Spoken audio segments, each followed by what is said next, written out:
하나님의 말씀은 잠언 3장 27절부터 35절까지 교독을 하시겠습니다.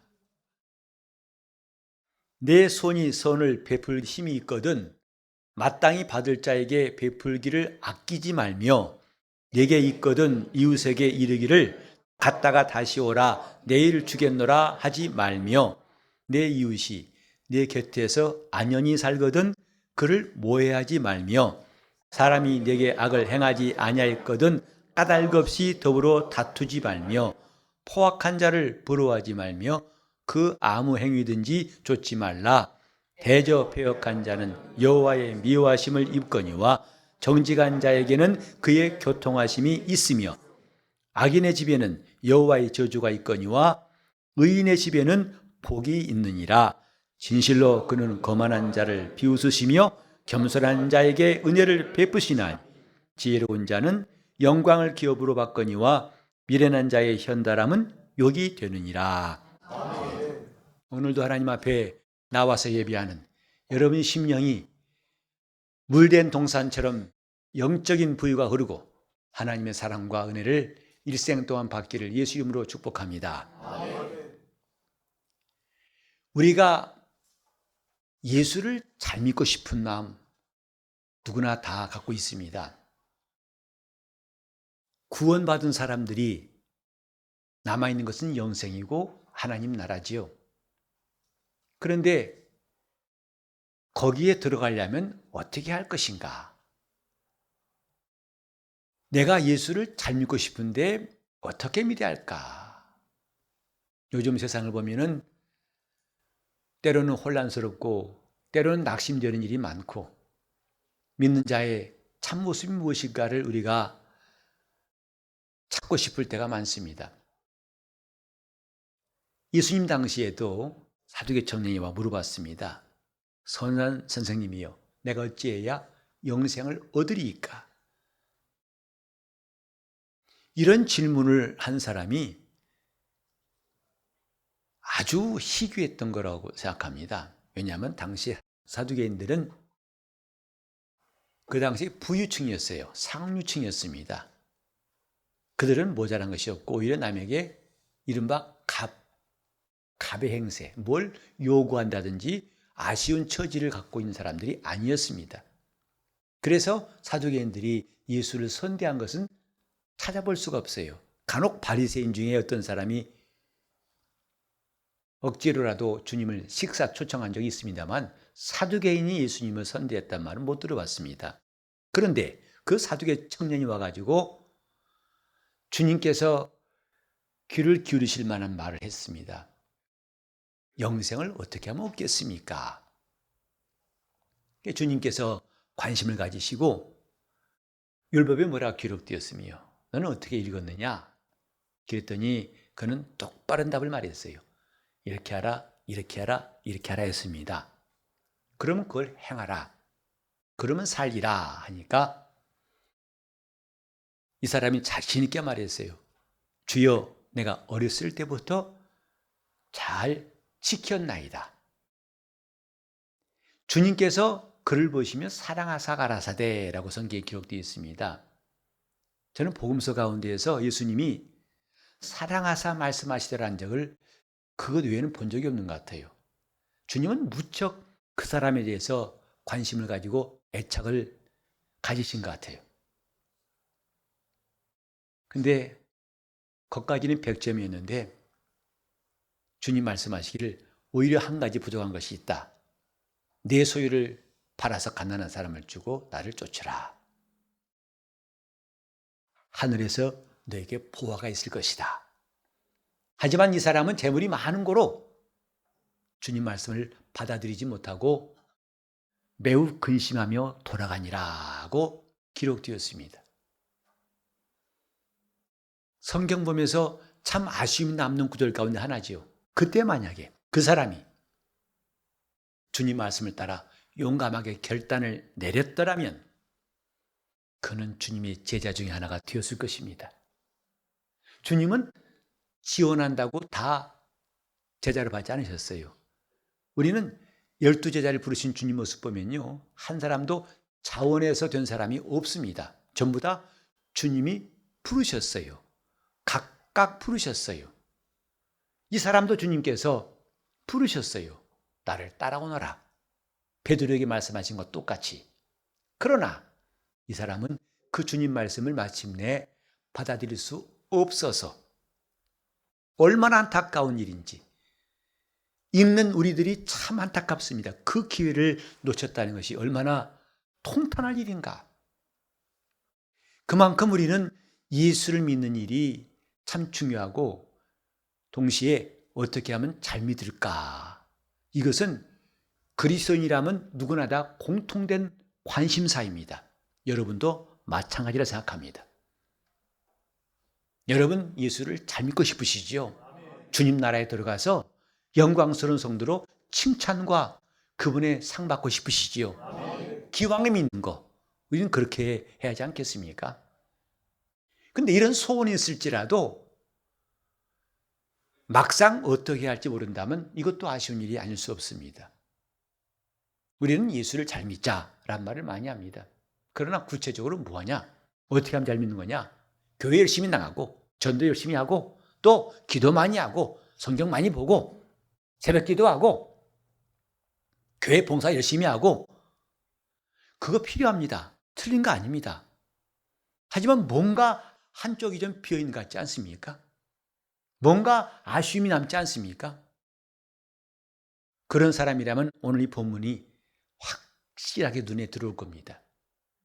예수 말씀하시기를 우리에게 선을 행하라 하신 말씀이 있습니다. 사도들도 선을 행하라 하신 말씀이 있는데 이건 이미 잠언부터 나오더라고요. 27절에 내 손이 선을 베풀 힘이 있거든. 여기에 선을 베푸는 일, 선을 행하는 일에 대해서 말씀하고 있습니다. 우리는 예수 믿으면 선한 일을 해야 한다는 것이 그렇게 썩 와닿지 않습니다. 너무 막연하지요. 예수 잘 믿으려면 전도합시다. 또 많은 영혼을 구원하고 그 영혼을 살립시다. 반드시 필요합니다. 그런데 그것만 강조해서 선을 행하는 것을 그것으로만 말하는 것은 그리 옳지 않습니다. 왜냐하면 우린 예수님 하신 말씀이 있죠. 끝날에 모든 민족들을 다 불러 모으시고 목자가 양과 염소를 나누는 것처럼 주님 오른편에 있을 자와 왼편에 있을 자를 나누는 장면 잘 기억하고 있습니다. 그런데 그때 주님이 나누시는 기준을 말씀했어요. 그들은 처음에 엉뚱했어요. 주님이 왜 이렇게 하실까? 그래서 오른편인 자가 물어봤죠. 주님 답변이 뭐냐면 너희는 내가 갇혔을 때 와서 돌아보았고 줄였을 때 먹였고 목말랐을 때 마시게 했고 내가 헐벗었을 때 입혔느니라. 이때 의인들은 말하기를 주여 우리는 그런 적이 없습니다. 근데 무슨 말씀이십니까? 여기 있는 작은 사람 하나에게 한 것이고 내게 한 것이니라. 그래서 그들에게는 주님 나라를 기업으로 얻을 수 있는 복을 명하셨고 이때 왼편 사람도 말하기를 도대체 왜 우리를 여기 서 있게 하신 것입니까? 했을 때에 너희가 전도 많이 했고 여러 가지 열심히 있었기 때문에 한 것이다 하지 않고 구체적으로 똑같이 말씀하셨어요. 내가 갇혔을 때, 병들었을 때, 굶주렸을 때, 목말랐을 때 나를 돌아보았느니라. 나를 마시우게 하고 나를 배부르게 하고 나를 입혔느니라. 그렇지 않았느니라니까 그들이 우리가 왜 안 했습니까? 우리는 제대로 한 것 같은데요? 하니까 주님 말씀하셨죠. 이 지극히 작은 자 하나에게 하지 아니한 것이 내게 안 한 것이다. 요한복음 5장 29절에 이런 말씀이 있어요. 선한 일을 행한 자는 생명의 부활로, 악한 일을 행한 자는 심판의 부활로 나올 것이다. 언젠가는 이 말씀대로 될 때가 곧 올 겁니다. 그때 선한 일이 무엇이고 악한 일이 무엇인가 궁금하지 않습니까? 교회 출석하는 것만 갖고 선한 일을 할 수 없겠죠. 과연 선한 일이 무엇일까요? 이 본문은 중요한 메시지를 우리에게 전해주고 있습니다. 영적 생활, 다른 말로 하면 선한 일을 하는 생활입니다. 예수를 믿는 사람들, 오늘 이걸 잘못 오해해가지고 선한 일을 행하면 구원받는다고 생각하는데 그건 복음이 아닙니다. 교회가 무조건 이웃들에게 선한 일을 하는 것이, 그렇게 안 하면 교회를 비난하고, 그것도 한쪽에 치우친 생각 같아요. 우리는 남이 보기 때문에 하라고 하니까 하는 것이 아니라 그 전부터 우린 주님이 주신 명령이 있다는 것을 알기 때문에 순종하는 겁니다. 선한 일을 행해 구원받는 것이 아니라, 오늘 디도서 2장 14절에 보면 이런 말씀이 있어요. 바울이 디모데에게 한 말이죠. 그가 우리를 대신하여 자신을 주신 것은 모든 불법에서 우리를 구속하시고 우리를 깨끗하게 하사, 곧 우리를 구원하사 우리를 믿음 주시고 하나님의 자녀로 삼으사, 이 말이겠죠. 그 다음에 뭐죠? 선한 일에 열심하는 친백성이 되게 하려 하심이니라. 우리를 구원하신 다음에 그가 바라신 게 뭐냐면 선한 일에, 그것도 적당히 생색만 내는 것이 아니라 열심하는 하나님의 친백성이 되게 하려고 우리를 부르신 것이다, 이 말입니다. 우리는 구원받은 기쁨을 감사하고 또 찬송하고 이걸 즐거워하고 서로 나눌 수 있습니다. 거기에 그쳐서는 안 된다, 이 말이죠. 왜? 우리를 부르신 목적이 있다. 선한 일에 열심하는 사람이 되게 하시려고. 여기도 선한 일이 나옵니다. 제가 이번 교회에 성경을 찾아봤더니 선한 일을 말씀한 구절이 구약과 신약에 꽤 많더라고요. 하나님부터 선한 일을 행하신 분이다. 그분은 모든 선한 일을 하시기 때문에 하나님은 선하시다 하고 성경에 찬송하고 있습니다. 예수님이 하신 일도 하나님이 그에게 성령과 능력을 기름 붓듯 하시니까 두루 다니사 착한 일을 행하셨다고 그랬어요. 그게 뭐냐? 마귀에게 눌린 모든 자를 다 고치심이라고 말씀했습니다. 주가 하신 일이다, 착한 일이다, 선한 일이다 하셨고, 이제 구원받은 우리에게도 선한 일을 하라, 이렇게 말씀하셨습니다. 그런 맥락에서 오늘 본문에 내 손이 선을 베풀 힘이 있거든 그랬어요. 그 선을 행하려거든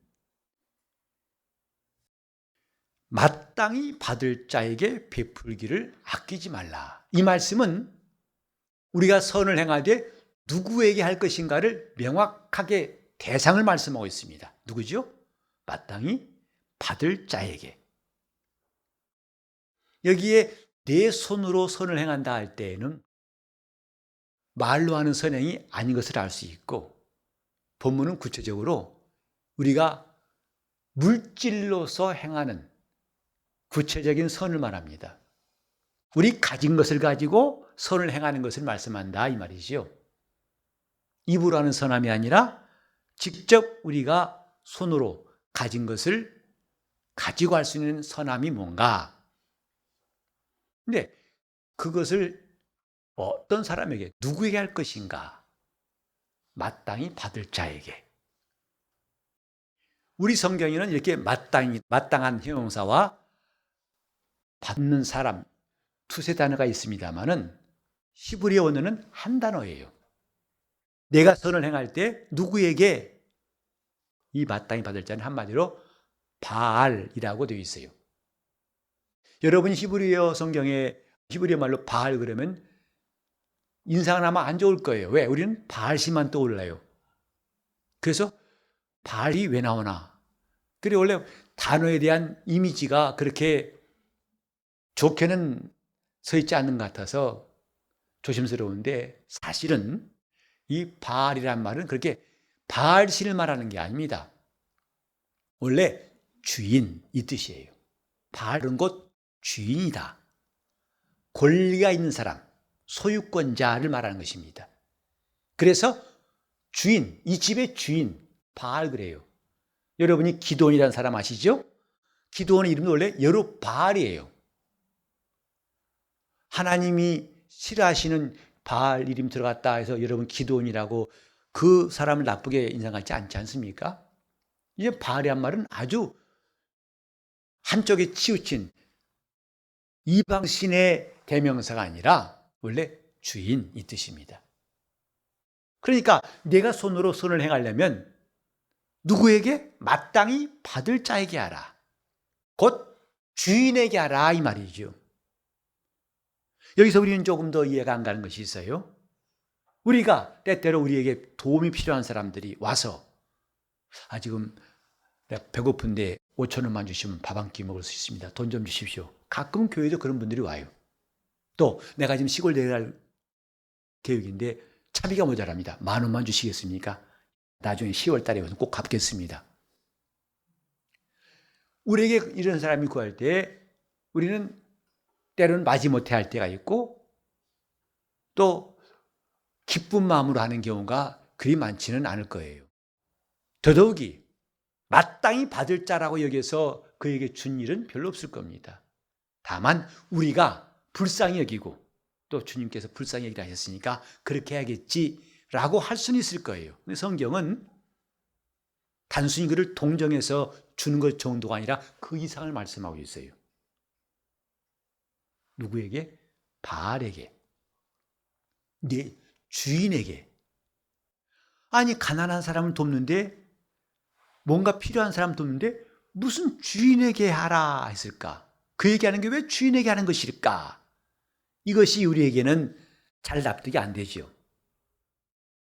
불쌍한 나보다 못한 사람, 마치 나는 가진 사람, 못 가진 사람. 그러니까 요즘 말로 갑이 을에게 하듯이. 그래서 마치 내 속에 있는 선함을 드러내고 구세군 자손남비에 돈을 집어넣고 우리에게 불이 돕자고 누가 왔을 때 그 함에다가 몇 푼 집어넣는 것, 그것은 주인에게 하듯이 하는 경우는 별로 없었을 거예요. 근데 성경은 뭐라고 하냐면 주인에게 하라.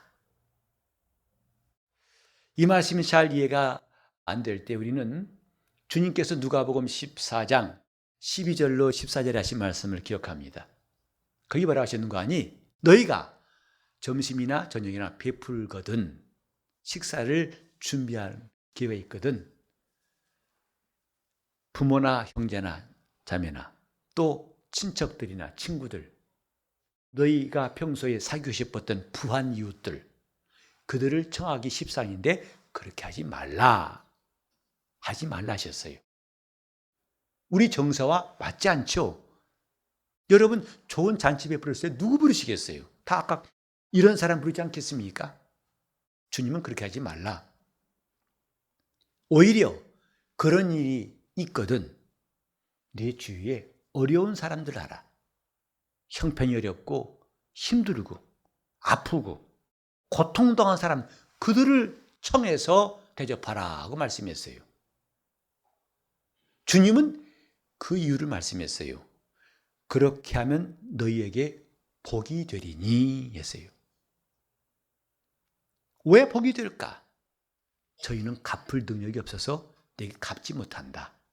대신 의인들의 부활 시에 내가 갚겠다.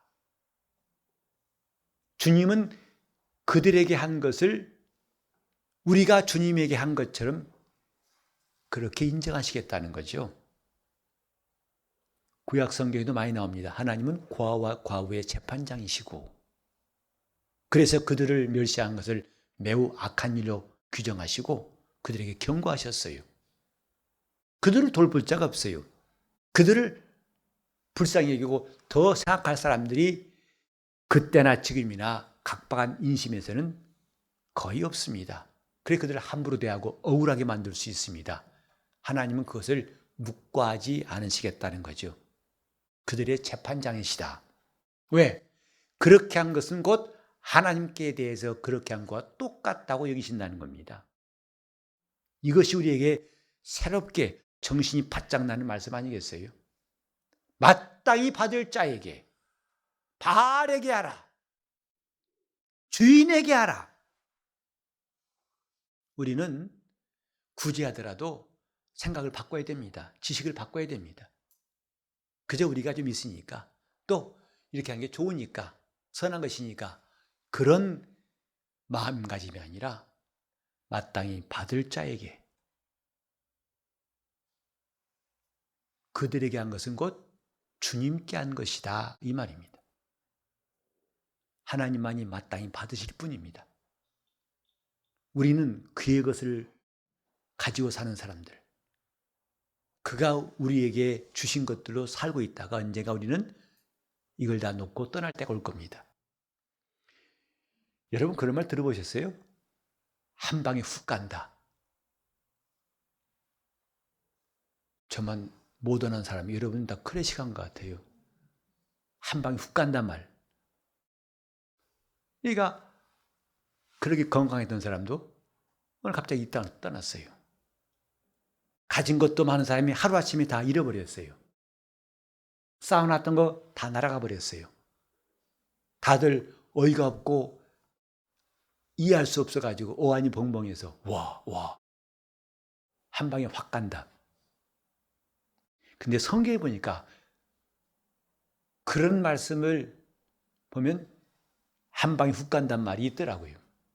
누가복음 12장 보면 이런 말씀이 있어요. 어떤 부자가 있어가지고 그의 풍년이 들었습니다. 너무나 많은 소출을 얻었어요. 그래 즐거운 비명을 질렀고 즐거운 행복한 고민합니다. 왜? 있는 창고가 너무 작아요.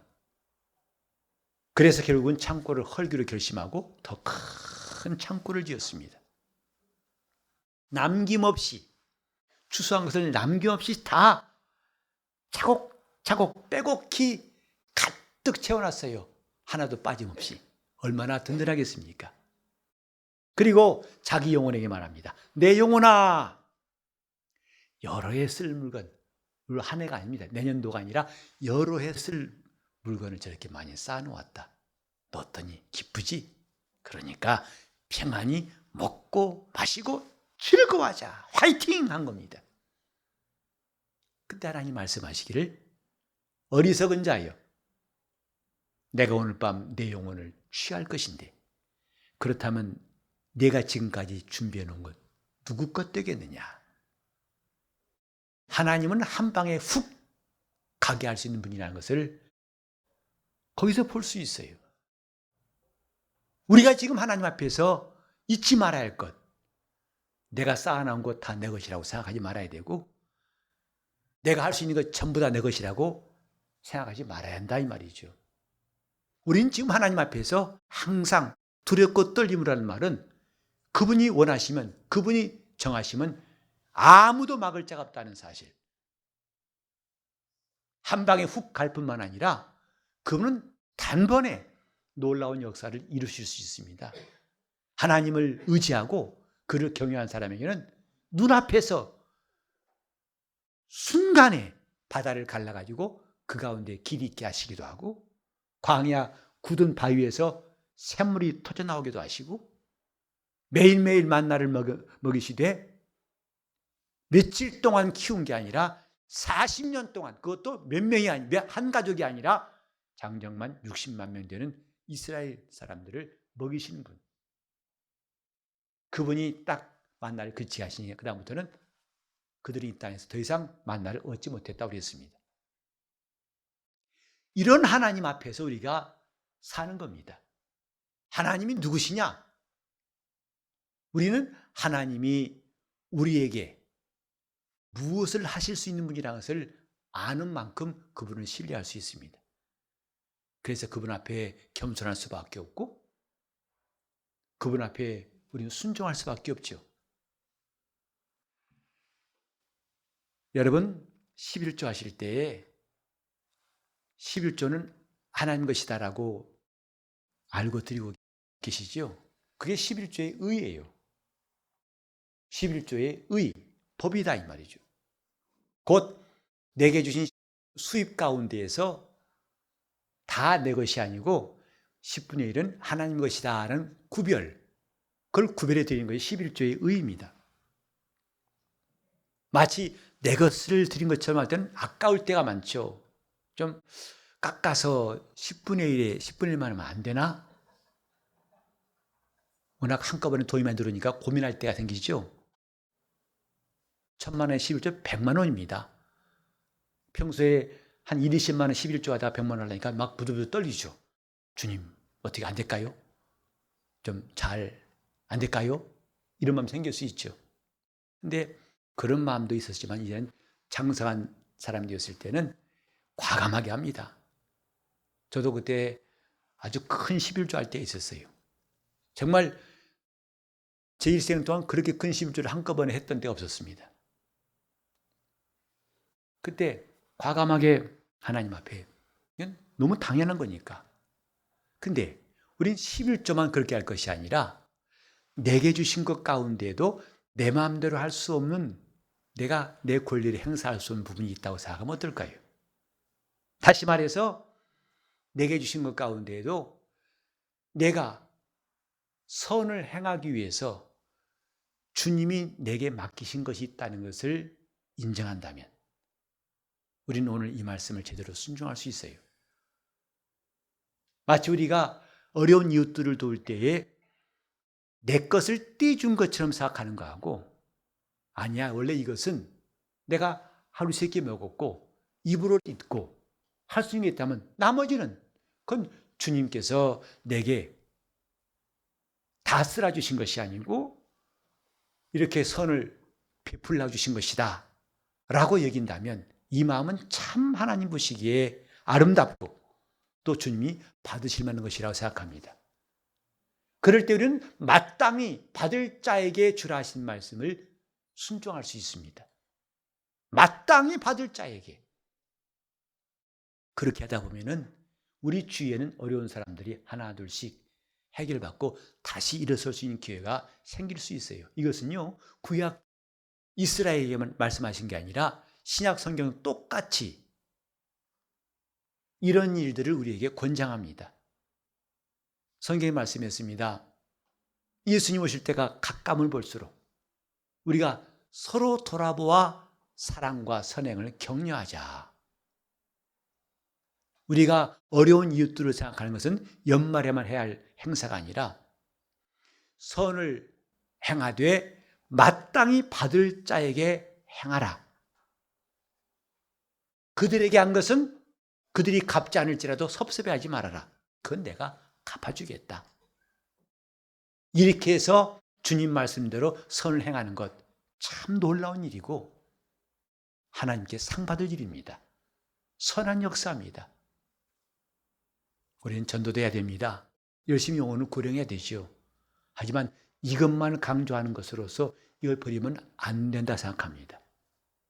저는 평소에 생각하는 것, 신앙이 좋다는 것은 극단적인 신앙생활이라고 생각하지 않습니다. 정말 온전한 신앙, 좋은 신앙이 뭐냐면 균형이 있는 것. 이것도 행하고 저것도 버리지 말아야 한다 하신 주의 말씀같이 균형 잡힌 것이라고 생각합니다. 조화를 이룬 가 생각합니다. 그래서 거룩함도 중요하고 화평함도 중요하고, 거룩을 강조한 나머지 화평을 버린다면 그건 주님께서 기뻐하실 거라고 보지 않습니다. 또 예배도 진정을 강조하고 어떤 사람은 신령만 강조하는데 주님은 어느 한쪽 편드시 않고 신령과 진정으로 둘 다 버리지 말아야 한다고 말씀했습니다. 요즘 우리 사회를 보면 너무 극단의 곳이 많죠. 정치인들도 양극단에 서가지고 모든 이념도 극단에 서가지고 갈등한 것을 보고 우리는 매우 힘든 세월을 살고 있습니다. 그런데 신앙마저 극단되면 되겠습니까?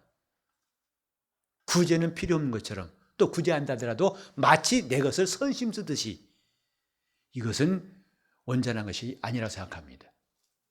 마땅히 받을 자에게 하라. 주님이 우리에게 주신 것 가운데 내 이웃들에게 주라고 허락하신 것, 곧 내 권리로 다 쓰라는 것이 아니라 그분이 내 이웃들에게 쓰도록 주신 부분도 있다고 생각해야 됩니다. 마치 11조는 하나님 것이라고 딱 구별하듯이. 그렇게 한 사람을 주님은 칭찬하시고 반드시 상을 주시되, 이 본문에도 나온 것처럼 그에게 하나님의 교통하심이 있고 은혜를 베푸시고 하나님은 그를 선대하신다는 것을 약속하고 있습니다. 우리는 과연 내 이웃이 누군가? 마땅히 베풀어야 할 그 사람이 내 이웃이고, 또 그에게 한 것은 우리 주님 앞에 한 것이란 놀라운 진리를 깨닫고, 이것도 영적인 일임을 우리가 기쁨으로 순종합시다. 꼭 전도하고 귀신 쫓고 병 고치고 말씀 잘하는 것만 영적인 게 아니라 주님 말씀대로 하는 모든 것이 영적인 겁니다. 주님이 선을 행하라 하셨으니, 그래 선한 일을 행한 자는 생명의 부활로 나올 것이다. 이렇게 말씀하신 분의 말씀대로 내 속에 선함이 있어서 한 것이 아니라 그분의 말씀이 그렇게 명하셨기에 우리가 손을 펴고 마땅히 받을 자에게 주는 것, 주님 기뻐하십니다. 주님 채우시고 주님 역사하십니다. 이게 주님의 교회예요.